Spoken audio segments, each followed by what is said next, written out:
Well, I got back to my family's lake cabin, the one my grandfather built with his own hands, nestled between the pines and the shoreline.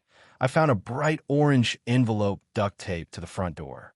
Inside was an HOA compliance notice, claiming my cabin violated lake access rules and demanding I vacate the premises or face escalating fines. At first, I thought it was a mistake. Then I saw the HOA president hosting a wine mixer out on the clubhouse deck, a deck that just so happened to stretch suspiciously close to my side of the property line. This HOA warning letter may look like your typical overreach, but it's not what you think because I didn't just ignore their eviction attempt.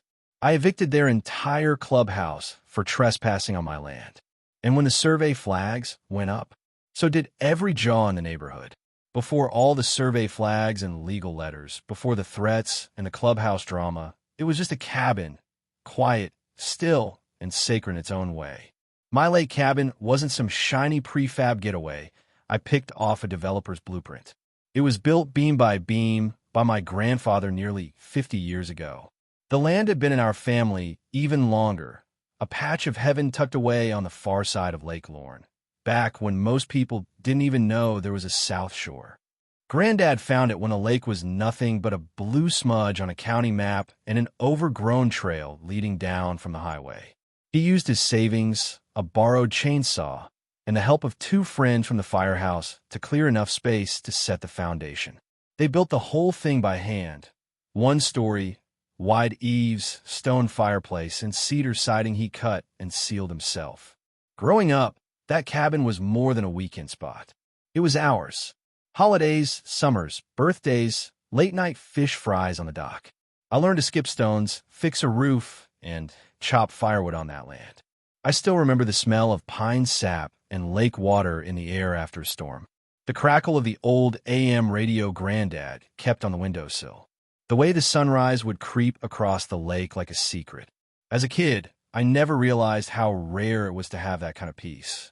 As an adult, I came to treasure it. When he passed, the cabin came to me. No mortgage, no strings, just a folded deed with his signature and a simple note in his handwriting. Keep it simple. Keep it yours. I did both. The property stretched just under 4 acres, a generous chunk for lakefront, but nothing extravagant.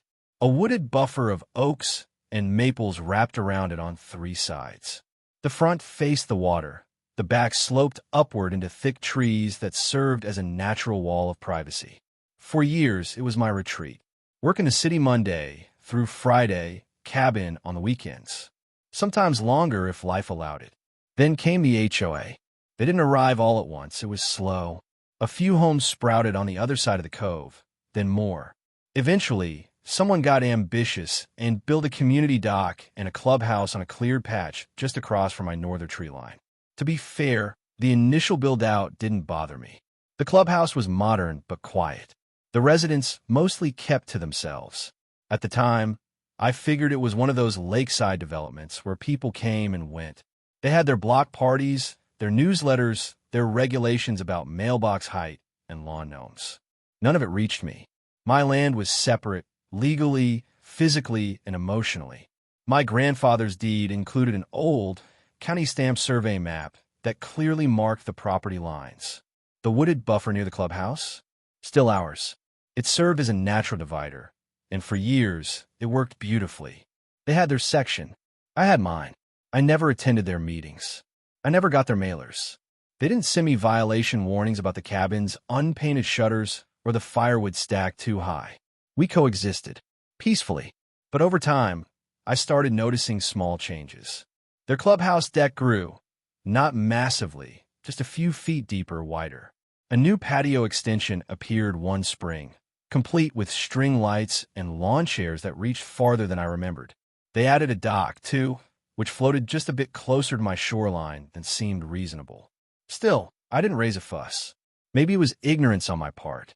Maybe I just didn't want to stir the waters. After all, who wants to be the guy starting a property line fight over 10 feet of pine needles? Then I took a year away.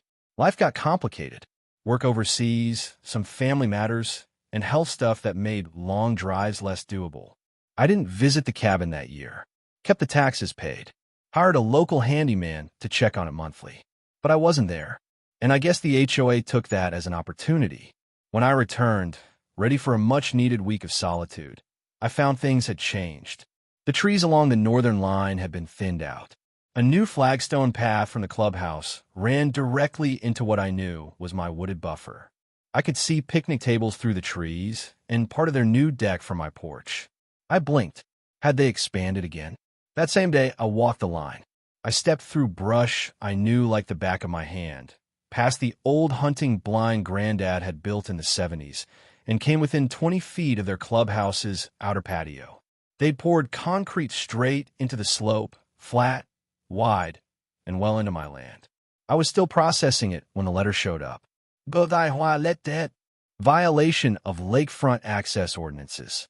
A warning, then a fine, then a demand to vacate non-compliant dwellings within HOA-managed shoreline zones. They were talking about my cabin. They said it disrupted community uniformity, that it lacked proper permits for water-facing structures. Then my private dock, which predated the HOA by 4 decades, was non-standard and potentially hazardous. That was the moment I stopped being polite. I dug out the original survey, the deed, and all the supporting records I had. And once I laid everything side by side, Granddad's boundary lines, the HOA's filings, their newly built amenities, one truth became clear. Their clubhouse wasn't just close to my line. Part of it was sitting directly on my property. They'd spent years trying to push me out, but all that time, they were the ones trespassing. And if they wanted to play hardball, they picked the wrong cabin. It was supposed to be a peaceful return. A few days at the lake cabin to breathe again, reset my nerves, and reconnect with the land that never once asked anything of me except that I listened to it. I pulled up just before noon on a breezy Thursday. The pines swayed gently. The dock was still there. The water shimmered in that familiar way, like it had been waiting for me. But something was off. The path down from the parking area had been cleared more than I remembered, almost manicured. I could see farther than I used to through the trees on the northern edge.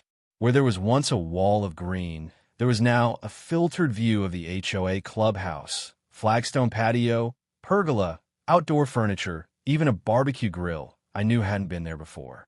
Still, I tried to shake it off. Maybe they'd just improved their side. Maybe I was being paranoid.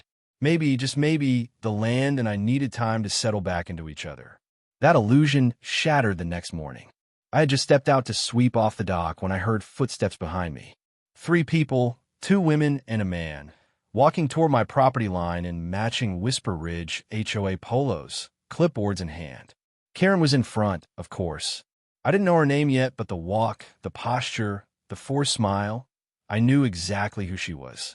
"Good morning," she called in a sing-song voice that made my skin crawl. "Do you live here?" I didn't answer right away.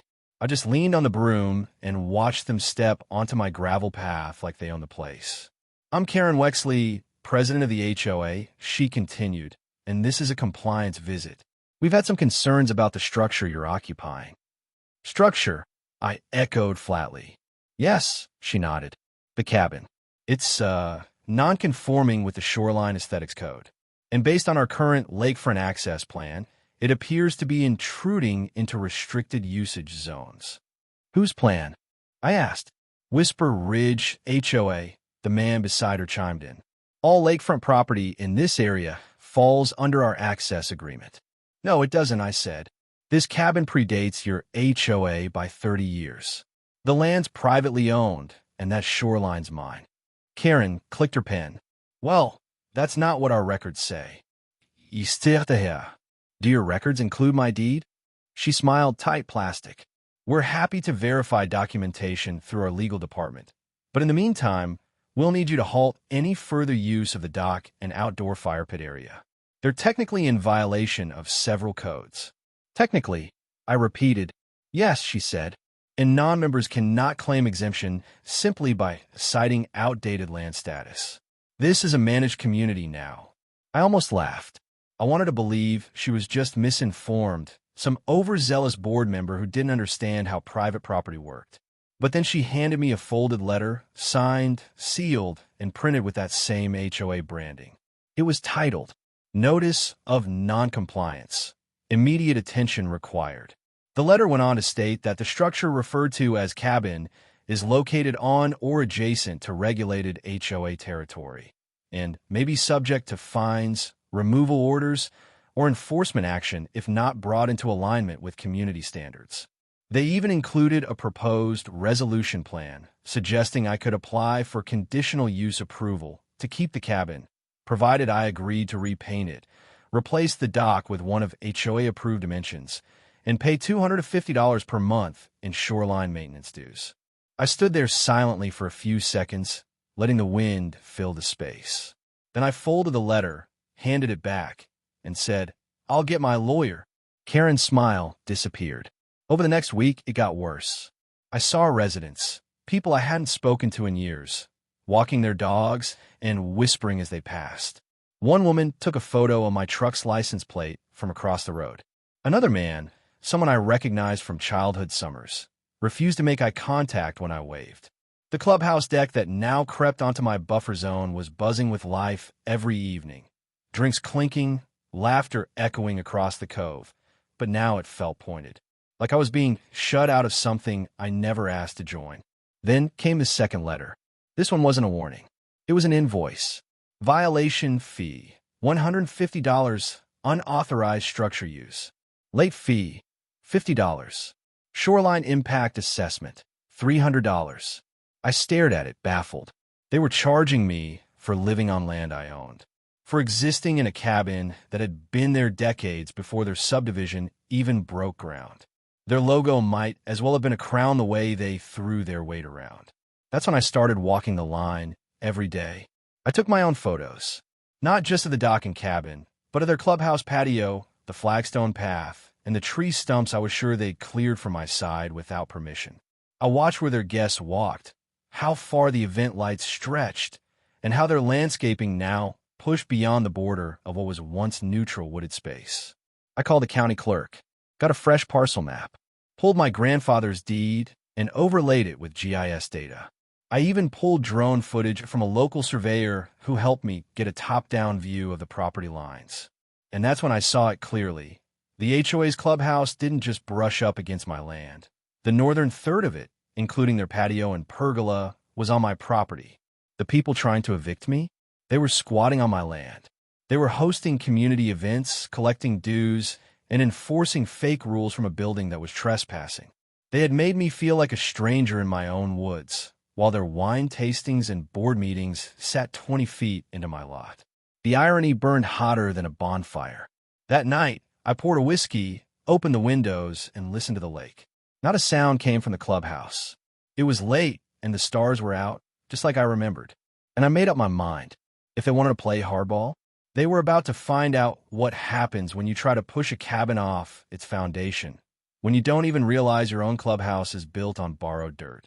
I've always believed there are two kinds of power, the loud kind that shows up with a clipboard and a smirk, and the quiet kind that shows up with documents. I don't shout. I don't bluff. I study, I prepare, and when I move, I don't miss. So when Karen and her HOA cronies try to find me off my own land, I didn't go storming into their next meeting. I didn't post a rant online. I pulled out a pen, opened the filing cabinet beneath the cabin's bookshelf, and started going through the only thing more permanent than our newsletters, records. The first document I pulled was my grandfather's original deed. Thick paper, faded but intact, sealed and notarized with the county's old crest. It listed not just the cabin, but the full plot, 4.1 acres, with explicit shoreline inclusion and natural treeline boundaries. He'd bought it before the lake was even fully dredged and zoned for development. Next came the survey map, hand-drawn, but accurate to within a few feet. And most importantly, marked with two critical landmarks: the original dock's concrete pylons and a flag tree line that curved just above what is now the HOA's social patio. I cross-referenced it with the county's GIS system. The online overlay made it painfully clear. My property extended beyond the HOA's wooden privacy fence. Their clubhouse, a sleek, gray-paneled building with French doors and a wraparound deck, was not built to code. Not only did it push the lot line, but it jutted out a full 18 feet onto my parcel. Their dock, too, a sprawling composite structure with 2 jet ski stations and a floating swim platform.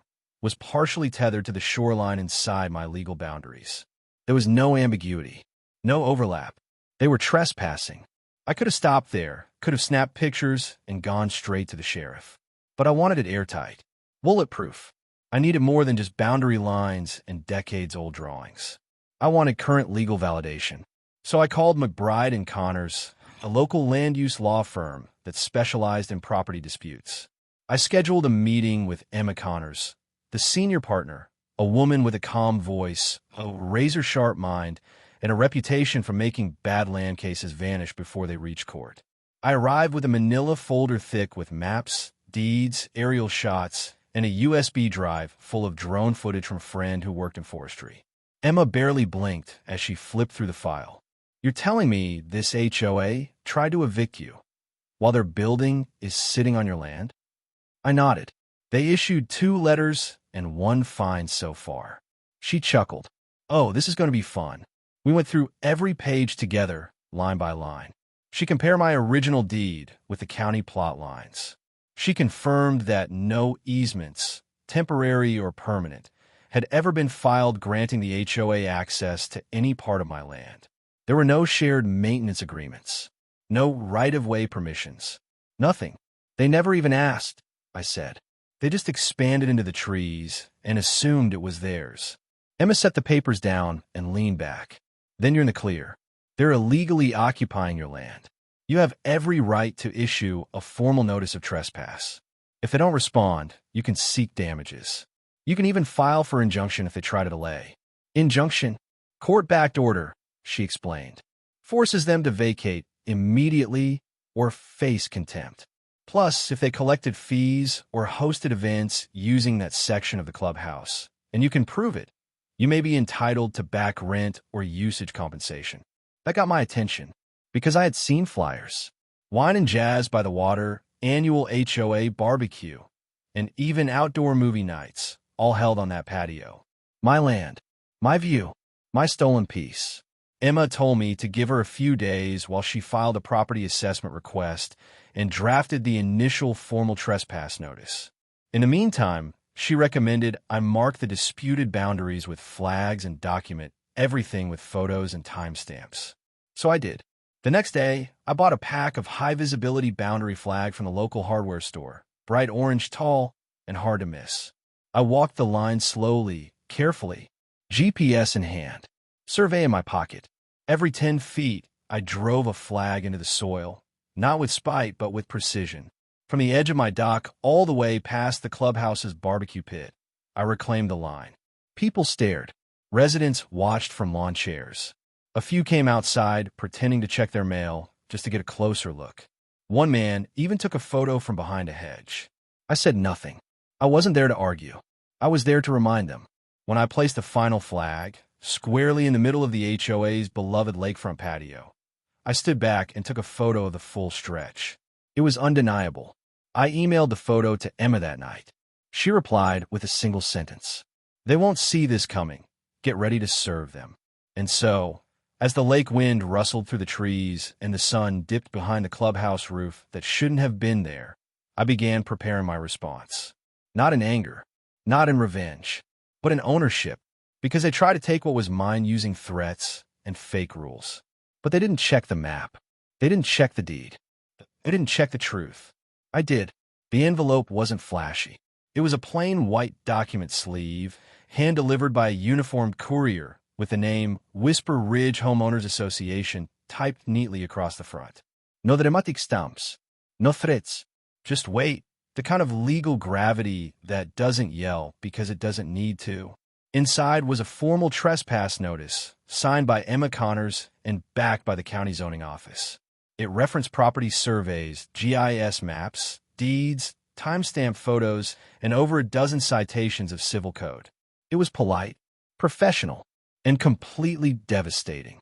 It gave the HOA 10 business days to remove all physical structures, permanent and temporary, that extended beyond their legal lot boundary and onto my land.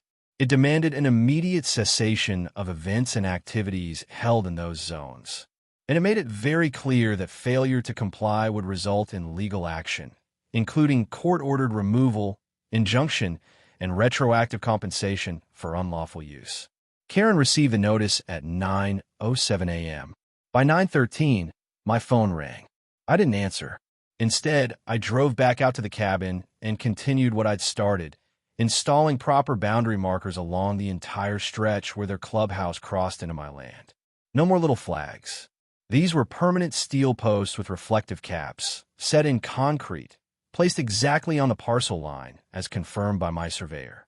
At each end of the patio, I posted a laminated sign that read, "Private property, no trespassing. This land is not owned or managed by Whisper Ridge HOA. Trespassers subject to legal action." And beneath that, in smaller but bolder print, "By order of county certified landowner," my full name. It didn't take long before the reaction started. That same afternoon, 2 HOA board members came hurrying across the property line with clipboards and confused expressions. I greeted them from the dock with the kind of stillness you only learn by growing up around people who don't speak unless it matters. One of them, a wiry guy with a Bluetooth earpiece and nervous smile, asked if we could clarify the signage. I told him there was nothing to clarify. I had the deed. I had the legal backing. And I had no obligation to share anything beyond what was written on the paper they already received. They left without another word. The next HOA event, a Sunset Jazz mixer, was canceled. No one made an official announcement. But the decorations were taken down quietly, and the event tent never went up. Instead, a few confused residents milled around near the clubhouse doors, reading the posted notices and whispering with the kind of uncertainty that spreads faster than any HOA memo. Then came the denials. Karen sent out a newsletter titled Misinformation and Property Disputes. What you need to know, claiming that recent claims about land ownership are being reviewed and encouraging residents to avoid alarm until legal resolution is finalized. I read it 3 times and laughed every time. She hadn't even tried to refute the documents. Just try to water them down with vague language and bureaucratic delay. Too bad that ship had already sailed. Emma followed up by submitting a copy of the notice to the county, along with public documentation that was automatically added to Whisper Ridge's development file.